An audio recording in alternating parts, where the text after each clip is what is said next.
Speaker నుంచి నోటీసులు వచ్చాయని ఎమ్మెల్యే కడియం శ్రీహరి తెలిపారు. సమాధానం చెప్పడానికి సెప్టెంబర్ 2 వరకు గడువు ఇచ్చారని, కానీ మరో వారం సమయం అడిగినట్లుగా తెలిపారు. ఇక ఆ వారంలో తప్పకుండా వివరణ ఇస్తామన్నారు కడియం శ్రీహరి.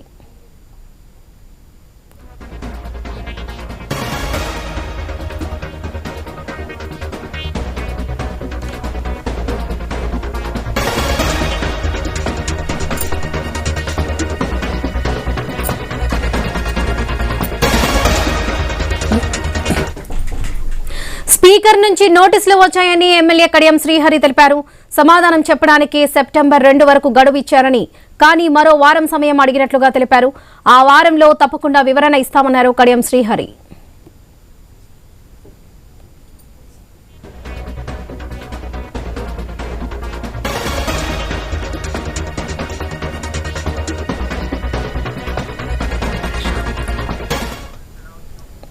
స్పీకర్ నుంచి నోటీసులు వచ్చాయని ఎమ్మెల్యే కడియం శ్రీహరి తెలిపారు. సమాధానం చెప్పడానికి సెప్టెంబర్ 2 వరకు గడువు ఇచ్చారని, కానీ మరో వారం సమయం అడిగినట్లుగా తెలిపారు కడియం శ్రీహరి.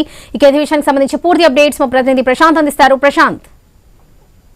వరలక్ష్మి, తెలంగాణ రాష్ట్రంలో పార్టీ ఫిరాయించిన ఎమ్మెల్యేలకు అటు సుప్రీంకోర్టు ఇచ్చినటువంటి తీర్పు ఆధారంగా తెలంగాణ రాష్ట్ర అసెంబ్లీ స్పీకర్ గడ్డం ప్రసాద్ గారు ఇప్పటికే ఎమ్మెల్యేలకు నోటీసులు జారీ చేశారు. అందులో ఉమ్మడి వరంగల్ జిల్లా నుంచి స్టేషన్ గన్పూర్ నుంచి బీఆర్ఎస్ లో ఎమ్మెల్యేగా గెలిచి కాంగ్రెస్ పార్టీ తీర్థం పుచ్చుకున్న కడియం శ్రీహరి కూడా నోటీసులు అందడంతో కడియం శ్రీహరి సెప్టెంబర్ 2 వరకు సమాధానం చెప్పాలని అంటే అసెంబ్లీ స్పీకర్ నోటీసులో పేర్కొన్నారు. అయితే మరొక వారం గడువు కావాలని ప్రత్యేక సమయాన్ని కోరినట్లు కడియం శ్రీహరి కొద్దిసేపటి క్రితమే మీడియా ముఖంగా తెలియజేశారు. అయితే ఇప్పటికే అటు స్పీకర్ల నిర్ణయానికి కట్టుబడి అటు పార్టీ ఫిరాయించిన ఎమ్మెల్యేలపై చర్యలు తీసుకోవాలని అటు సుప్రీంకోర్టు ఇటు హైకోర్టు 2 ఉత్తర్వులు ఇచ్చిన నేపథ్యంలో స్పీకర్ ఎలాంటి నిర్ణయం తీసుకుంటాడనేది తెలంగాణ ప్రజలంతా కూడా ఆసక్తిగా చూస్తున్నారు. అయితే దానికి ముందుగా లీగల్ ప్రాసెస్ ప్రకారం వాళ్లకు తొలుత ఎందుకు మీరు పార్టీ మారాల్సి వచ్చింది, పార్టీ మారడానికి గల కారణాలు, ప్రజాప్రతినిధులుగా ఉండి